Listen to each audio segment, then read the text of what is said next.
من لەسەرم بابەتە لەگەڵ میوانەکەم قسە دەکەم بە تایبەتی کە نیگرانیەکانی عێراق و تورکیا لە زیندانەکانی داعش لە ناوچە کوردیەکان بە تایبەتی و بۆ چوونانەی کە لە بەرپرسانی باڵای و وڵاتەدا بیستومانە بەم دوایانەدا بەڕێز شاهۆ قەرەداغی شۆڤەکاری سیاسی لە دەربەندیخانەوە لەگەڵم دەبێت. بەڕێز شاهۆ سپاس کە لەگەڵ کوردستان 24 با هەر بۆ پرسیارە سەرەکیەوە دەست پێ بکەم بۆچی عێراق و تورکیا لە دوای ئەوەی کە ڕژیمی ئەسەد ڕووخا نیگەرانی زۆری ئەوان لەسەر پرسی تێرۆر و بوونی چەکدارانی داعشە، ئەم نیگەرانە ئەمنیە سیاسیە یا پەیوەندی بە چه لایەنێکەوە هەیە؟ ئەم کاتتان باش لە ڕاستیە ئەو ڕووداوە ئەو گۆڕانکاریە گەورەی کە لە سووریا ڕوویدا بێگومان کاریگەریەکانی تەنها لە ناوخۆی سووریا نابێت بەڵکو وەکو چەند وڵاتێکی ناوچەکە مەترسی ئەوەیان هەیە کە کاریگەریەکانی بچێ بۆ دەرەوەی سنوورەکانی سووریایش لەبەرەوە ئەگەر بیرمان بێ هەر لە ڕووخانی بەشار ئەسەدا بەرپرسێکی باڵای ئێرانی موحسین ڕەزایی باسی ئەوەی کرد کە زیاد لە 11,000 ئەندامی ڕێکخراوی داعش لە سووریان و هەڕەشەیەوە کەن کە پەلاماری عێراق بن وەکو ئاماژەیەک بۆ ئەوەی کە بڵێ لاچوونی بەشار ئەسەد لەوانەیە هەڕەشەیەکی نوێ بێنێتە ئاراوە کە هەڕەشەی داعشە نەک تەنها بۆ سووریا بۆ وڵاتانی تر عێراق و یاخود تورکیا. بێگومان عێراق ئەگەر بگەڕینە دواوە ئەزمونێکی خراپی هەیە لەگەڵ دروستبوونی فەوزا و سەقامگیری لە سووریا لە پێشتر کە داعش هەر لە سووریاوە بەهۆی ئەو فەوزایی لەوێ دروست بوو ئیستیغلالی ئەو فەوزایی کرد و پاشان هاتە ناو عێراقەوە و بۆ هۆی ئەوەی کە عێراق بە چەند ساڵێکی زۆر لە شەڕ و ئاژاوەیە بڕوە. لەبەر ئەوە عێراق زۆر بە گرنگیەوە تەماشای ڕۆژی ئەمنی سووریا ئاکات ناوێ ئەم گرتوخانانە ناوێ ئەندامانی داعش لە سژنەکان بچنە دەرەوە چونکە هەستەکە کە مەترسیەکی ڕاستەوخۆ دروست دەکەن بۆ سەر سەقامگیری عێراق لە ڕووی ئەمنیەوە. باشە بەڕێز قەرەداغی بەڵام وەزیری دەرەوەی تورکیا بۆ چوونێکی جیاوازی هەیە دەڵێت دەبێ و زیندانانە بگەڕێنەوە ژێر دەسەڵاتی دمشق واتە حکوومەتی سووریا سەرپەرشتی بکات. ئەمە چه ئاماژەیەک دەگەێنێت چه خوێندنەوەیەک لەم قسەیە دەکرێت ئەمە کارتێک و ئاماژێکی سیاسی نییە بۆ عێراق و دراوسەکانی سووریا؟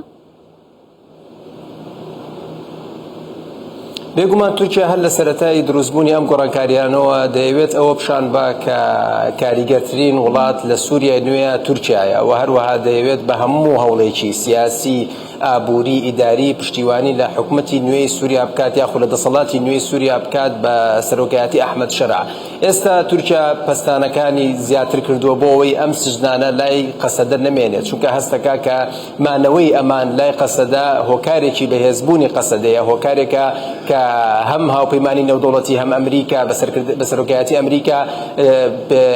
پاڵپشتیەکانیان دامەکانیان زیاتر بکەن بۆ قەسەدە لە ترسی دەرچوونی ئەمانە. لەبەرەوە تورکیا ئەوێ ئەم مەلەفە بگوازێتەوە لە قەسەدەوە بۆ ئیدارەی نوێی سووریا هەتا ئەم کارتە بەهێزەی کە لای هێزە کوردەکان هەیە دەری بهێنرێت و هەروەها ئاماژەیەک یاخود ئشارەتێک با بە ئەمریکا کە بڵێ ئێمە ئەتوانین لە سووریا بەرەنگاری تیرۆر بینەوە پێویست ناکات چی دیتر پاڵپشتی لە هێزە کوردەکان بکەن لەبەرەوەی ئەوێت لە ڕێگەی ئەم هەنگاوانەوە ئاخۆی ئامادە بکە بۆ ئەوەی ڕوبەڕووی هێزە کوردەکان بێتەوە و دڵنیاییەک بدا بە ئەمریکا و ئەو هێزە ڕۆژاوایانەی کە قەلەقن لەوەی داعش دیسان سەر هەڵباتەوە دڵنیاییەکیان پێبا کە بڵێ ئێمە دەتوانین ڕوبەڕووی تیرۆر ببینەوە و ئەو دامەی کە ئەیەن بە هێزە کوردەکان بیان بە تورکیا زیاتر دەتوانین ڕوبەڕووی ئەو هێزانە بینەوە. باشە بەڕێز قەرەداغی پێت وایە ئەمریکا هاوپەیمانەکانی ئەم پەیامە چۆن دەبینن ئەوان پشت لە هاوپەیمانی خۆیان لە ڕوبەڕووبوونەوەی داعش واتە هێزەکانی سووریای دیموکرات دەکەن ئامادە دەبن ئەم یاریە بەم شێوازە گۆڕانکاری بەسەردا بکەن؟ ئایا هێزە کوردیەکان ئامادە دەبن و زیندانانە ڕادستی حکوومەتی نوێی سووریا بکەن؟ بێگومان ئێستا وەکو دەبینین هێزە کوردەکان لەگەڵ دیمەشقا چەند پەیوەندیەکیان کردووە لە هەفتەی ڕابردووە و هەروەها ئەم پەیوەندیانە بەردەوامە سەرڕایەوەی ئەنقەرە دەیەوێت هیچ جۆرە پەیوەندیەک نەبێت و دەیەوێت حکوومەتی و یاخود دەسەڵاتی نوێی دیمەشقش بە ئاڕاستی تورکیا بڕوا بەڵام ئێستا مفاوەزات هەیە و دانیشتن هەیە. ئێمە دەبینین ئەو وڵاتەی کە کاریگەریەکی سەرەکی هەیە و یعنی جێدەستی دیارە لە ئەم گۆڕانکاریە لە سووریا بۆ ئەمریکایە و ئەمریکا دەتوانێت بڕیار بە ئایا پاڵپشتی بەردەوامە بێ بۆ ئەم هێزە کوردیانە یاخود پاشەکشەیەکە و ئەو چەند 900 سەربازی کە هەیەی یاخود باسی 2000 سەرباز دەکرێت لە ناوچە کوردەکانیان کشێنێتەوە. بێگومان ئێستا دەبینین لە قۆناغێکی ئەمریکا لە ئیدارەیەکەوە دەچێت بۆ ئیدارەیەکی نوێ، یعنی دەچێت بۆ ئیداری ترامپ کە وەکو بزنسمانێک مامەڵە دەکات، چۆن تورکیا دەتوانێت قەناعات پێ بکات، یاخود چۆن ترامپ ئەو دڵنیایی پێ دەدرێت کە بتوانێت هێزەکانی بێڵێتەوە و لەگەڵ کووردا بەردەوام بێت لەو هاوپەیمانیی کە هەیە. بێگومان ئەو دانیشتن و دانوستانانی کە هەبووە لە ڕۆژانی پێشووە لە نێوان هێزە کوردەکان و دیمەشق ئەوە دەرەخا کە ئیرادەیەکی ئەمریکی هەیە بۆ ئەوەی لێکتێگەیشتنێک دروست بێت لە نێوان ئەو دوو هێزەیە و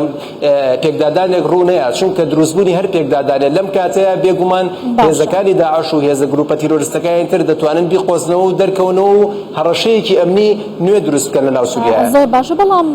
حکوومەتە ڕاگوزەرەکەی سووریا بە سەرکردایەتی جۆلانی داوا دەکات کە سەرجەم هێزەکان یەک بخێنەوە، واتە ئەو هێزە کوردیانش بێنە چوارچێوەی هێزانەی کە لە داهاتووی سووریادا ڕۆڵیان دەبێت. ئایا بەم یەکخستنەوەیە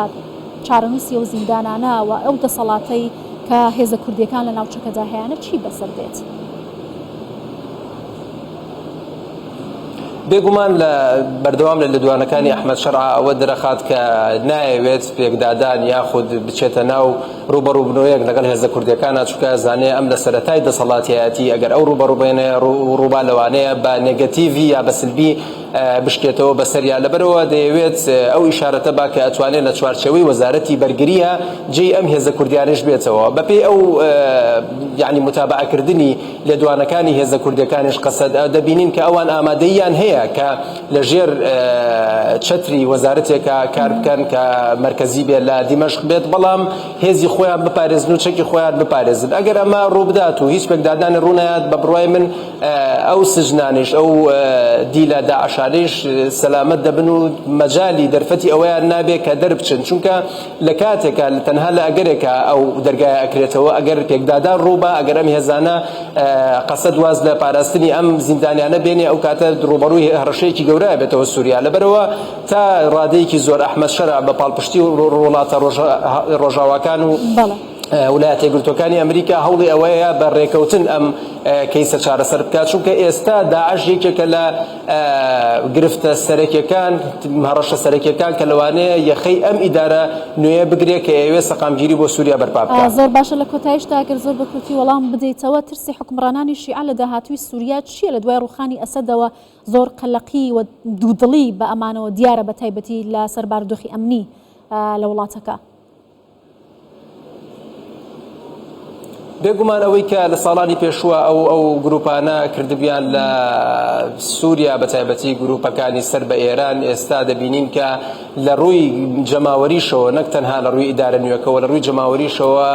ڕەفزێکی تەواو هەیە، نایانەوێت بە هیچ شێوەیەک دووبارە ڕازی بن بەبوونی هیچ هەژمونێکی ئێران یاخۆ ئەو لایەنانی کە لە ئێرانەوە نزیکە لە وڵاتەکەیان، لەبەرەوەی کە ئەوەی کە کەشف بوو لە دوای کەوتنی بەشار ئەسەد زیندانی نهێنی، کارگەی دروستکردنی تلیاک و کەپتاگۆن و چەندەها شتی خراپ، لەبەرەوە ئەم ئەزمونەی کە